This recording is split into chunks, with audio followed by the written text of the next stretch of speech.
l'anesthésiant et puis le reste c'est de la transe, ou il y a encore de l'hypno-analgésie, mais pas à la façon de Fréminville, où les gens préparent un peu en amont et ils mettent pas du tout d'anesthésiant. Mais c'est toujours là au cas où, si ça part en cacahuète. On a de la chance, mais c'est plus sur des notions aussi directes et comme ça a été travaillé avec Hellman. À savoir que Hellman, alors le problème c'est que j'en parle à chaque fois et je ne retrouve plus la date, mais de mémoire, ça a été le premier à permettre une opération à cœur ouvert dans les années 50 sous hypnose. Bon, maintenant on sait que ça a été fait il n'y a pas longtemps à nouveau en France, mais là on parle des années 50, ce qui était plutôt sympa. Après les gars, je sais pas si... Et, en tout cas, il y a eu une opération. Ça, c'est Hellman. Donc le bonhomme, il est solide. Hein. Non médecin, qui a aidé plein de médecins, qui a été reconnu pour sa culture hypnotique, très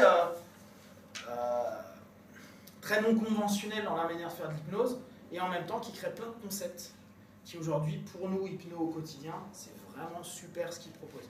On a de la chance dans la NGH d'avoir une influence hellmanienne qui est quand même assez forte, même si pas toujours nommée dans la manière de proposer les suggestions, dans la manière de recadrer des choses, c'est plutôt sympa. Maintenant on a son fils, Larry. Alors, je voulais aller me faire le séminaire avec Larry dans le Massachusetts. Mais clairement, j'ai regardé le programme et tout, c'est vraiment ultra basique. Larry, en fait, vu qu'il a été militaire, il n'a pas fait d'hypnose pendant des années. Alors son père, c'était vraiment un pro de l'hypnose. La radio et l'hypnose, il s'est toujours intéressé à ça. Larry, il n'a pas fait ça pendant des années, et maintenant qu'il est à la retraite, bah, c'est le fils du patron, donc il y a tout le monde qui le prend, mais c'est pas parce que tu es le fils d'eux que pour autant tu as le niveau du père. Moi, c'est mon point de vue. Après, il faut que j'aille le voir pour être sûr. Ouais, je devrais le voir à Las Vegas, je pense. Tu l'as déjà vu, toi? Oui, j'ai passé un week-end avec, mais aussi avec Shawn Michaels. Ah ouais. Et si je me rappelle bien, c'est Shawn Michaels qui a découvert Larry. Parce qu'il Ah ouais. un peu perdu. Shawn Michael Andrews, un gars, si vous étudiez un peu l'anglais, c'est un gars, il est top. Vraiment top. Il donne énormément sur Internet. Il est parfois au UK, en Belgique, on en parlait tout à l'heure, en Allemagne, en Suisse. La semaine prochaine en Suisse. C'est un mec qui est vraiment. Il a une ouverture d'hypnose directe qui est vraiment super sympa. Ouais, bah, bon, pour moi, c'est à vérifier, mais on parle de Hellman, on parle du padre, hein, on parle pas du fils. Et de là, arrive un autre bonhomme qui s'appelle Gil Boyne. Alors, Gil Boyne, il a repris beaucoup d'éléments de Hellman, d'Erickson et surtout de Pearls, Gestalt Therapy. Donc, lui, dans sa manière de bosser, alors lui, par contre, il est ultra directif en mode ancienne école. Et il est extrêmement incisif dans sa manière d'orienter les choses. Il a développé tout un travail où le cœur de son boulot, c'est la régression. C'est la régression à la cause. Donc c'est vraiment, il bosse énormément sur les régressions et sur la thérapie des parties.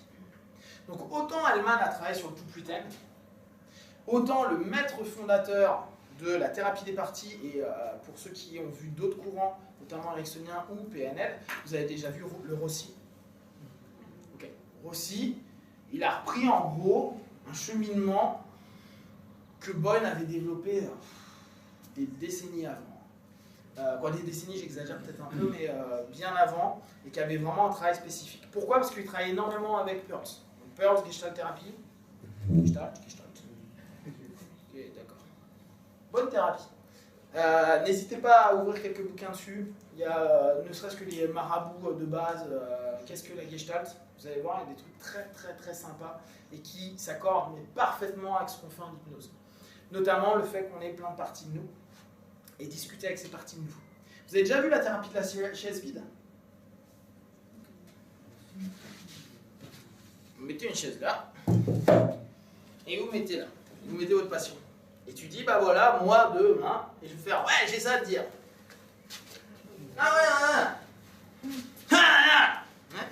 Bon, ça peut sembler un peu psychotique, mais c'est très intéressant. Ça a été, j'exagère, hein, mais ça a été énormément développé par la Gestalt. Taper le coussin, c'est très gestaltique aussi. Et tu es quasiment sûr, dans toutes les séances de Gilboyne, on tape un coussin pour lâcher des choses. Donc, un des premiers boulots qu'il a, c'est le travail de uncover, c'est découvrir en gros tout ce qui est caché dans l'histoire de vie de la personne. Donc il a un gros travail qu'on ne pourrait pas appeler vraiment un amnèse, qui est vraiment pour lui plus proche de l'hypnose analytique, où il reprend énormément de concepts freudiens, gestaltiques, jungiens, et où il va faire parler le partenaire pour aller sur des points clés. Il a intégré énormément d'analyse transactionnelle aussi. Vu qu'il est fan de tout ce qui est parti, vous connaissez AT? Okay. Berne, Eric Berne. L'analyse transactionnelle, ça permet de connaître tout un cheminement sur les transactions, c'est-à-dire les interactions qu'il peut y avoir entre les personnes, et notamment, il y a une partie qui est basée sur les états du moi. Donc vous connaissez peut-être la version freudienne, ça, moi sur moi. Vous avez déjà entendu parler de ça? Vaguement, une fois. Et bien, Berne, lui, il a fait parent, enfant, adulte. Dit comme ça, c'est vachement plus simple. Bon, après, il y a un peu de complexité. Néanmoins, Boyne, il a pris tous les schémas qui pouvaient donner des éléments d'état, de parcelle de la personne. Donc, tout son premier temps est de capter les différents éléments qu'on garde à l'intérieur de nous au travers d'un questionnement qui va faire ressurgir des parties. Ouais, mais c'est à cause de ma mère, ouais, mais c'est à cause de mon chat, ouais, mais c'est à cause de mon dromadaire, ouais, mais c'est ma bécane, ouais, mais c'est un... Ok. Et après, vu que l'autre n'est jamais le problème, l'autre n'est qu'un rappel du problème qu'on a nous-mêmes, on va aller travailler cette partie de nous à l'intérieur de nous. C'est qui ton chat? C'est qui ta mère? C'est qui ta bécane? Qu'est-ce que c'est? Et qu'est-ce que ça fait à l'intérieur de toi? Parce que vous êtes bien d'accord que le 3/4 du temps, les gens qui ont des problèmes avec leurs parents, et Freud vous dira à peu près tout, quand tes parents sont morts à 40 ans, c'est pas ta mère qui est en train de te dire « tu n'y arriveras jamais ». Par contre, une partie de toi est en train de dire « tu n'y arriveras jamais ». Et tu es sûr que c'est « ouais, mais c'est à cause de maman, parce qu'elle faisait que de me le répéter quand j'étais petit ». Ou pas. En tout cas, tu as acheté ça et tu le répètes. Et c'est toi qui es en train de te taper dessus. Donc, le boulot va être de permettre à notre partenaire d'aller parler avec ses états d'humain dans des rapports régressifs. Vous avez tous vu la régression? Régression à la cause. Dans quelques instants, nous allons arriver à la première fois où tu as vécu cette chose-là, 5,80. Hop, t'y es. Ok, qu'est-ce que tu vis? Où est-ce que tu es? À l'intérieur, à l'extérieur? Avec du monde, le jour, la nuit? Si je vais un peu trop vite, tu peux. T'en fais pas. C'est pas grave.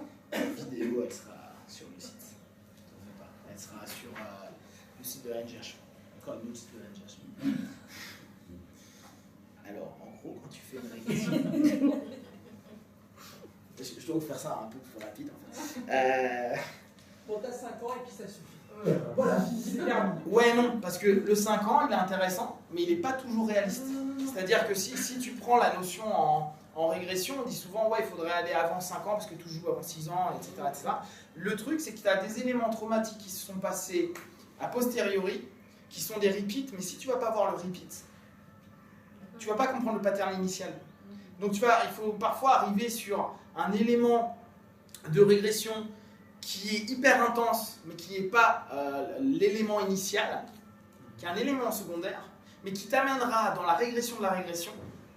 Donc, pour les personnes qui sont un peu plus ericksoniennes, qui créera une autre métaphore intérieure, qui nous permettra de retourner dessus. Mais si tu ne vas pas dans la crise, donc dans le début d'abréaction, ou le début de catharsis que tu vas vivre à ce moment-là, tu seras inapte à prendre l'accès avant, parce que tout simplement, ton subconscient, il va dire « va te faire, parce que ça, j'ai pas géré ». Oui, mais c'est arrivé à 18 ans. Pas grave, on va gérer 18 ans. Ouais, mais en sachant, toi, tu te dis « ok, mais ça, c'est un repeat de quoi? C'est un repeat de quoi? C'est un repeat de quoi ?» Et le problème, c'est que on peut... ça, c'est Banyan. Alors, Banyan, qui a bossé notamment avec Gilboyne, a repris, en fait, tout ce que j'avais trouvé génial. Qui était là à la présentation de Banyan? Ouais, toujours ensemble. Je vous avais dit, il a un travail sur la régression qui est absolument génial. Et en fait, son travail absolument génial sur la régression, je vais appeler que c'est...